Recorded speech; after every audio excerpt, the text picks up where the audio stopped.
All right, guys. It seems like the plot continues to thicken with this with this Roy Jones versus Mike Tyson situation here.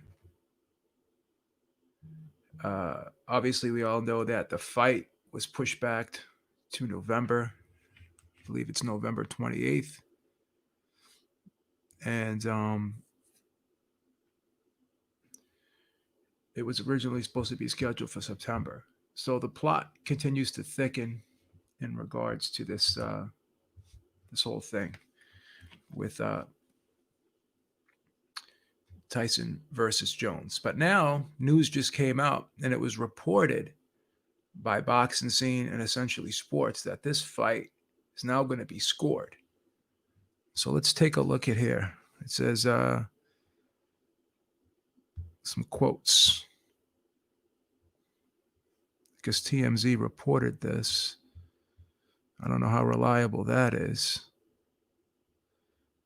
as a source, but Boxing Scene reported it, and also essentially Sports reported it now as well. So let me see if I can find this quote. Okay.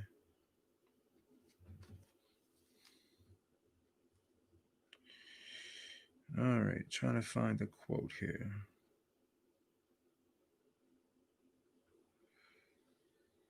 Okay.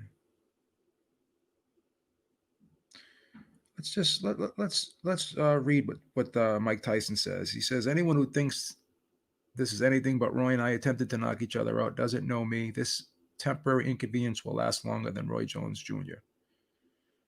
Okay. I'm trying to read the quote here. Okay, Tyson versus Jones will be sanctioned by a recognized sanctioning body who will score the fight and present the winner with a special belt. Okay. So who is that sanctioning body? I mean, we can only connect the dots here.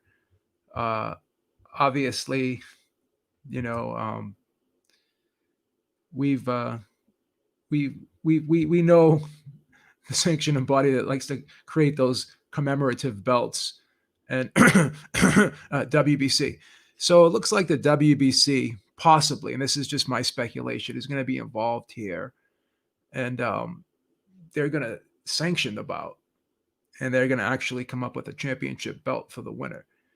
So I'm a little bit confused here. Is this an actual? Is this an actual fight, or is it an exhibition? Because let's take a look at some other information here. According to the California State Athletic Commissioner, Andy Foster, because he reported this to Boxing Scene. He said, Tyson and Jones won't be wearing headgear for the fight. They'll be lacing up 12-ounce gloves, and there won't be any judges present at the fight. This is an old quote. So then let's read the whole quote, because now that this is like kind of an old quote, but he's saying that he's confirming there's no headgear and it's going to be 12-ounce gloves. So, okay, so let's take a look at the actual quote. Sorry, guys, I'm a little distracted. I got some things going on in the background. I apologize for the little bit of pausing here. So he said there won't be any judges present at the fight to score the action, because so technically there won't be a winner unless there's a knockout. Unless a knockout somehow occurs, and or either fighter is deemed unfit to continue. This is what the California State Athletic Commission Director Andy Foster told BoxingScene.com. So we're getting a lot of conflicting information about this whole thing now, and even Roy Jones has threatened to pull out if he's not compensated, because he had some things scheduled in between September and November, and obviously he had to rearrange his schedule, so he's losing money in those areas because he can't do what he had planned in that specific time frame, which is fair and I understand where he's coming from. But now that the fight's been pushed back, I think Roy Jones will probably stay on. I think that maybe they will compensate both fighters, possibly. I don't think they want to. They have so much invested in this thing right now. I don't think they want to go backwards here.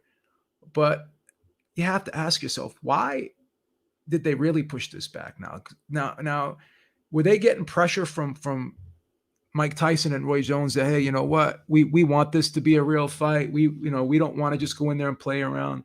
This is competitive. We want to basically see who the better fighter is here. We're both in the same age range, and we're both past our primes. So what difference does it make? I mean, obviously we can get hurt, but it's not like we're fighting another fighter in our prime. So the odds are, you know, even here. But let's talk about this, because if it's an exhibition, there wouldn't be betting lines for the fight. But there are some betting lines out there already. And this is quite interesting. MyBookie.ag has Tyson at a minus 300, and they have Jones at a plus 275. Bet Online AG has Tyson at a minus 350, and they have Jones at a plus 275. Bovada has Jones at a minus 160, and they have Tyson at a plus 120. So I just find this very interesting that if this isn't a real fight, then why do they have betting lines on it? And I find it weird that, these odds are all over the place. Two sites have Tyson the favorite, and Bovado, who's probably one of the more reputable sites, they have Jones at a minus 160 and Tyson at a plus 120. So they have Jones as the favorite. So I find this very odd, very bizarre that the odds are all over the place. I went on my site 5 times. I couldn't find any odds. So I'm curious to see if they're going to post odds for this fight. But if this is not a real fight, then why is there odds even being posted for it? If this is an exhibition, why is there no headgear? Why aren't they using 16-ounce gloves? So it seems to me that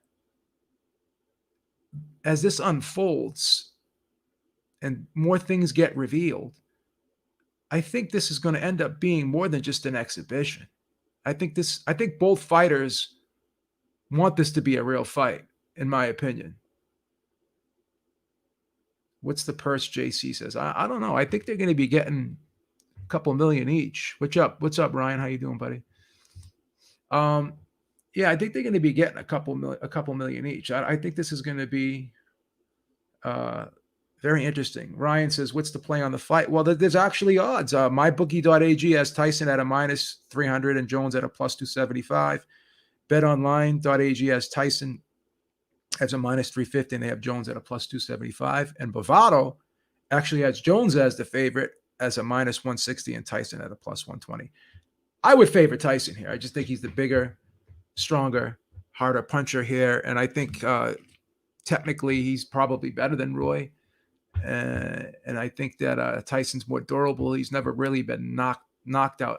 He's been stopped, but never been knocked out. Roy's been knocked out cold. So we know there's a difference, the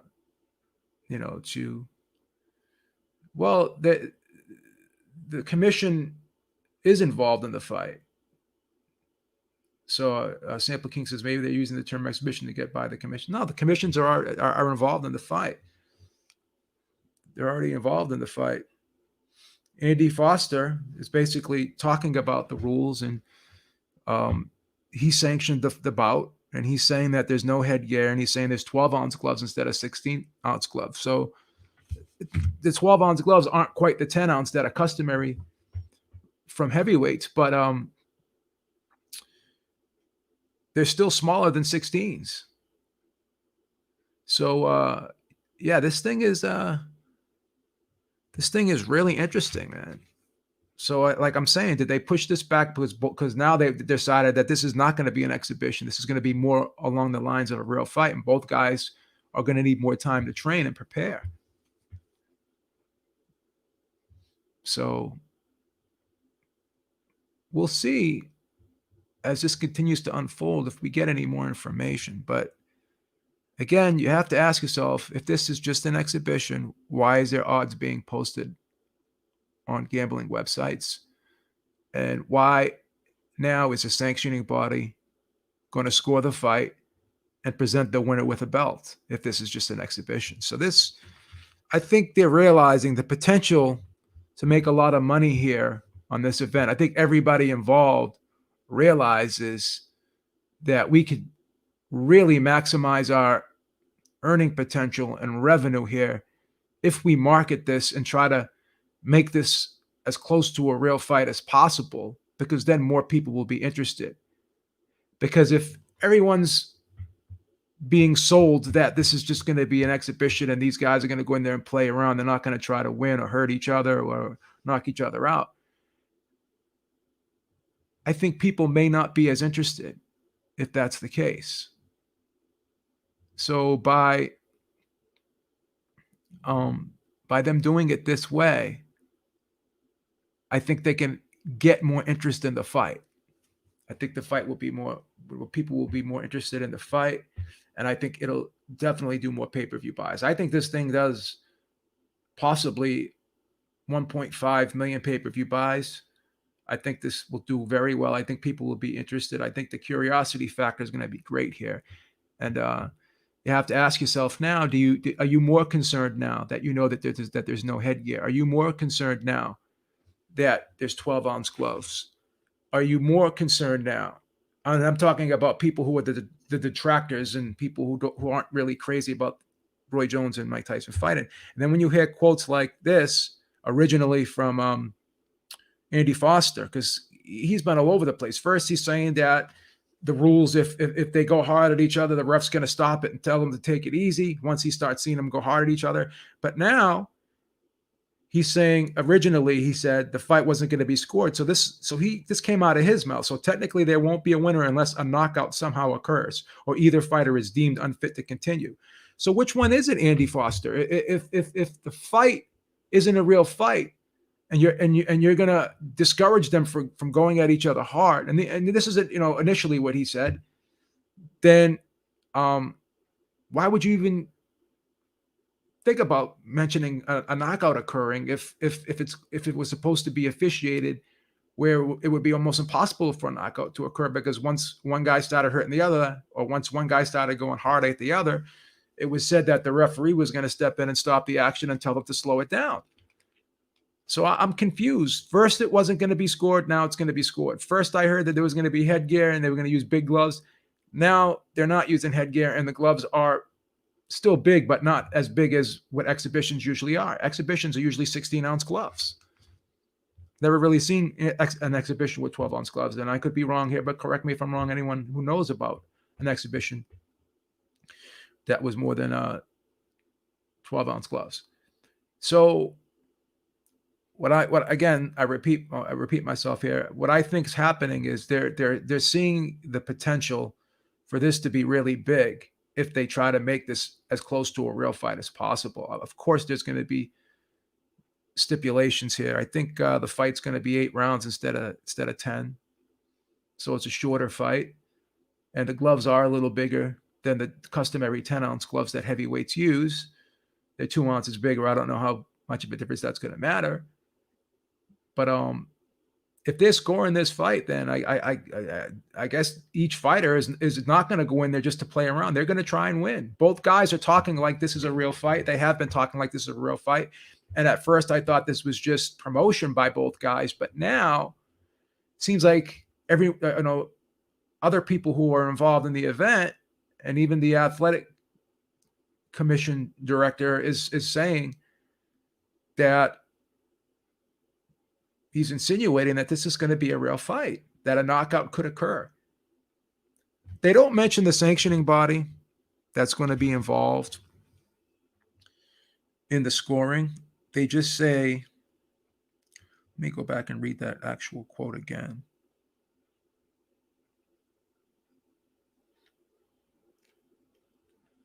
And I guess their excuse for changing the date is changing the date to November will give more people the opportunity to see the biggest comeback in boxing history, said Tyson. Anyone who thinks this is anything but Roy and I attempted to knock each other out doesn't know me. This is this temporary inconvenience will last longer than Roy Jones. So he's saying he's going to try and knock Roy Jones out. So let me try and find that quote again. And there's another quote in here. Given the enormous interest, the holiday weekend will make this historic battle an even bigger viewing event, the company says, making the first live pay-per-view event brought to the world by Triller as the first of the Triller battle series. So it looks like this company, Triller, looks like they're going to continue to do events like this, and possibly Mike Tyson will be involved because he has that other thing going on with the Legends thing where he's getting involved with older athletes and stuff. So that's interesting.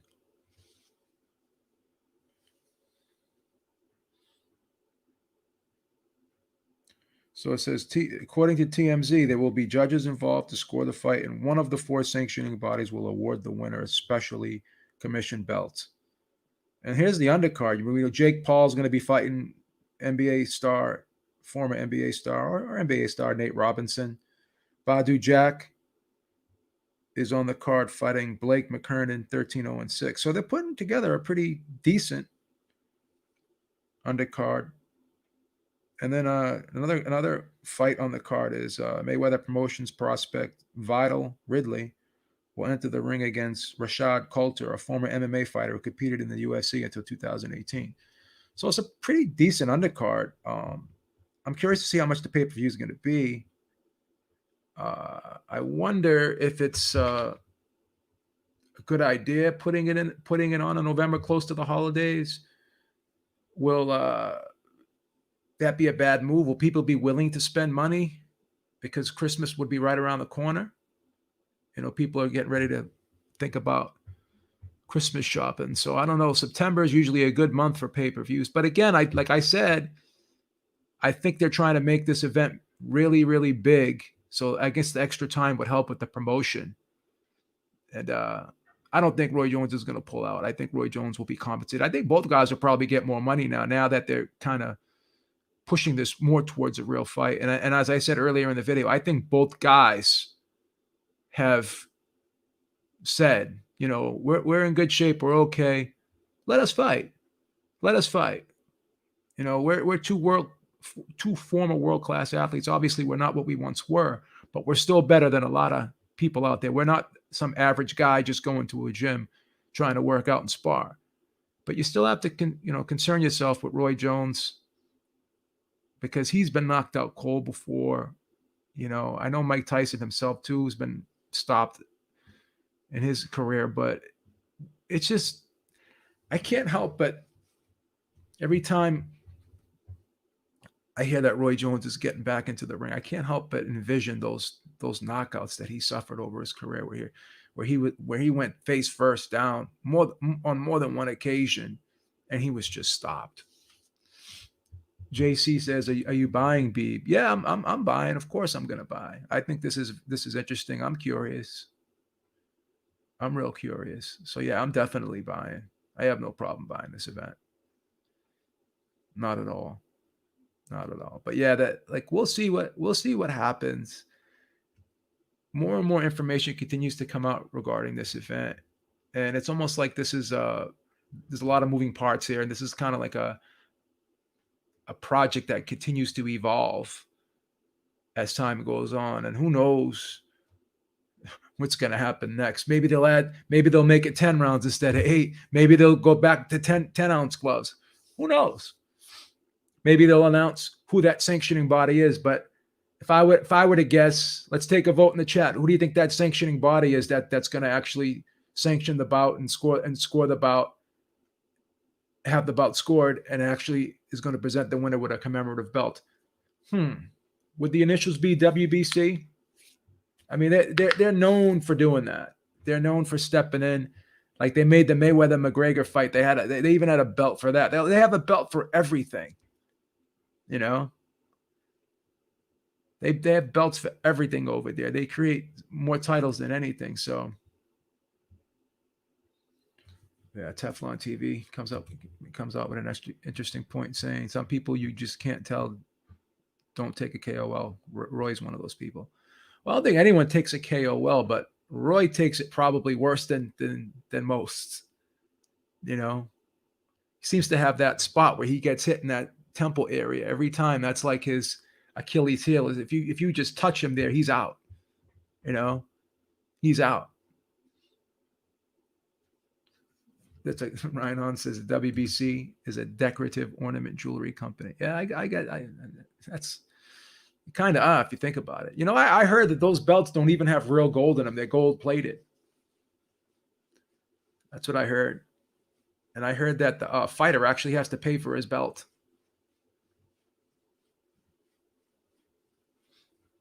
Fighter, I think it's either the fighter or the promoter actually has to pay for the belt. That's crazy. So they don't just give you the belt; you have to pay for it. So you have to pay sanctioning fees. The promoter has to pay a fee to the sanctioning body. Fighter has to pay a fee to the sanctioning body, and you actually got to pay for the belt. You got to pay for the shipping of the belt. They don't even in Amazon Prime you get free shipping, but not with the sanctioning bodies. They don't give you free shipping. They're charging you for shipping when they ship the belt to your house. You got to pay for that shipping. So it's crazy, man. It's crazy how much of a business boxing is, not just from the fighter's standpoint, from the promoter's standpoint, from the network standpoint, but these sanctioning bodies are big business. They're generating big time revenue from these events, so that's why they get involved. That's why some fighters they don't even want to. They'll vacate titles if they have too many of them because the sanctioning fees add up. Even Anthony Joshua has been vocal about saying, yeah, these sanctioning fees after a while they add up. They're no joke, these sanctioning fees. So yeah, so we'll see what happens. This was supposed to be an exhibition originally. It was not supposed to be scored originally. It was not supposed to be a real fight, but the way it's being sold to us now, the way it's evolving, it's becoming closer and closer to a real fight. It's so much so that even odds are being posted on various betting websites. So I don't know. We'll see what happens. Vote in the chat. Who's buying the pay-per-view and who's not buying the pay-per-view? I'm buying the pay-per-view. Is anyone in the chat going to buy this pay-per-view, or are you going to try to watch it other ways? Do you think Tyson and Roy Jones deserve your money after all they've done as boxers throughout the course of their career? Have they earned the right for you guys to spend money on them because of the history and the legacy of both men? Or are you going to do it? Yeah, we got one person saying they're going to buy it and two others saying they're going to. Yeah, I think the majority of people are going to stream it. But I still think it'll do over 1 million pay-per-view buys. You guys think it'll do over 1 million pay-per-view buys? What do you guys think? What do you guys think? I'm curious to see what you guys think.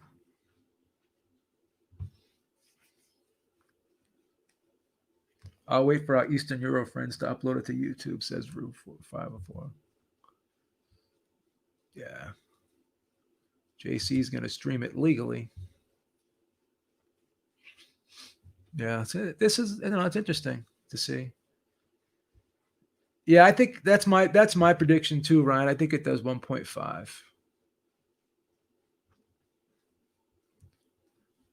Oscar De La Hoya coming back.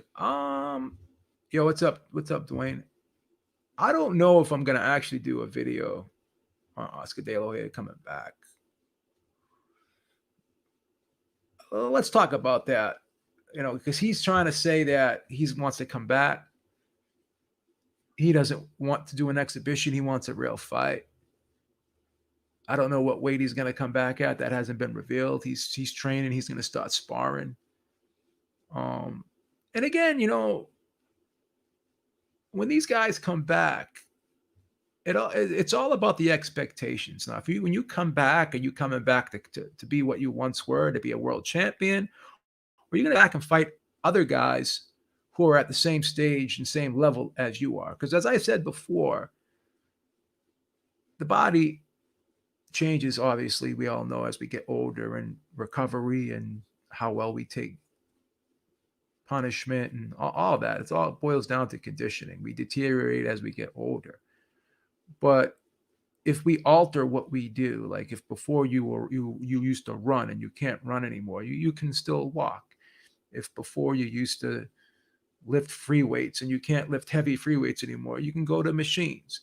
Same thing with boxers. If boxers fight other boxers who are at their level, the gloves become bigger, less rounds. If someone comes back and an event is curtailed to meet the needs or to just adapt to the type of person or the type of fighter that they are now, obviously, you know, probably won't go 12 rounds. Obviously, you'll be using bigger gloves, maybe some type of modified version of rules. Who knows? But again, if Oscar comes back and fights another guy in his age group, if he comes back and fights like I don't know, a Shane Mosley, if he comes back and fights Ricardo Mayorga, okay, would I be interested in that? Probably not. Would I watch it? Yeah. But if Oscar was saying I'm coming back and I want to become a champion again, I'm coming back at middleweight, I'm going to fight the Charlo brothers, or I'm going to fight Derevyanchenko, or then I'm going to sit there and say to myself, no, I don't know what weight he's going to come back at. I would guess he would come back at 160 or 168. I don't think he would ever come back at 154 or 140. Obviously, never 47, but I don't think he'll come back at 154. I think he'd probably come back at 160 or 168. And obviously, if he would have come back, like I said, there's just no way he could fight a top guy. And I think he knows that. So if he comes back and fights someone on his level, and again, Oscar is weird. Like, we all know he's like that person that just sees something and he wants to do it. Like, now that Tyson and Jones are doing this, now all of a sudden he wants to do it. He just needs attention. He's an attention whore. Everyone says Floyd was an attention whore. A lot of these guys are attention whores. They're used to having all this attention thrust upon them, and then when it's gone, they lose that dopamine release. Like they lose that high that they get. They become depressed when they don't get the same attention that they're used to getting. That it bothers them. It bothers them, and they'll do anything to get it back. So Oscar De La Hoya needs that attention again, just like Floyd needs that attention. That's why he continues to put himself out there and fight these types of fights that really aren't really meaningful. But again, people are interested in him because they're Floyd Mayweather. People will sit there and say, I don't care. This is bullshit, blah, blah, blah. But all of you, one way or the other, will find a way to watch. Even if you're streaming, you're still giving the event attention. You're still taking time out of your day to watch the event. So you can bash it all you want, but curiosity gets the best and gets the better of all of us. And we all end up watching these fights regardless of how ridiculous they may look on the surface. So I just think Oscar is totally an attention seeker, probably suffers from some type of psychological issue. He's constantly looking for some type of high, whether it be for one, substances or what have you. I don't want to kind of bash the guy and go down that road, but he probably there's probably something missing in his life, and he feels that the void has to be filled. And how is that going to be filled?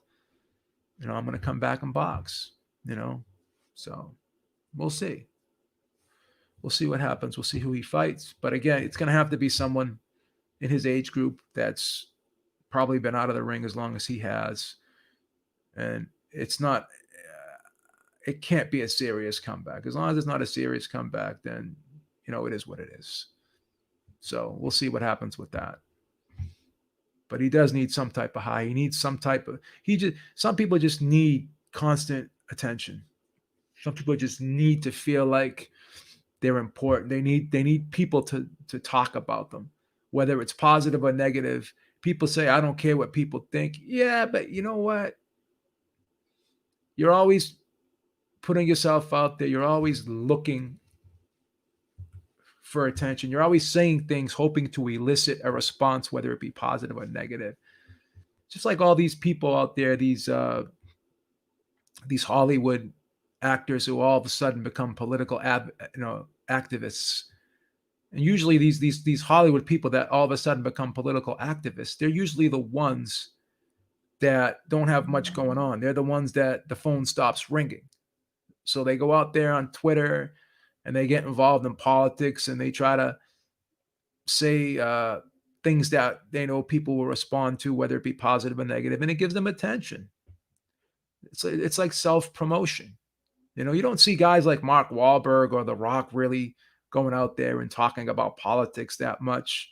They may answer a question every now and then here or there, but they're not out there on their Twitter. They're not out there on their Instagram talking about politics and really getting involved in politics. But you see these other people who really don't have much going on at the particular time. Obviously, they got more going on than me because they're millionaires or what have you, and they've done things I haven't done. But again, you have to ask yourself, what are you going to do? How far can you go to pimp yourself just to get attention? That's the thing. That's the thing. So a lot of times, you have these people who were in the limelight for so long. They're in the limelight for so long, and now that's gone. That's taken away from them. It's almost like that pretty girl who used to have all those guys come up to her, give her that attention. Had all those beta males following her around like lapdogs. And then all of a sudden, what happens? Middle age kicks in. She becomes 38 years old. And what does she do? She can't let go. So what happens?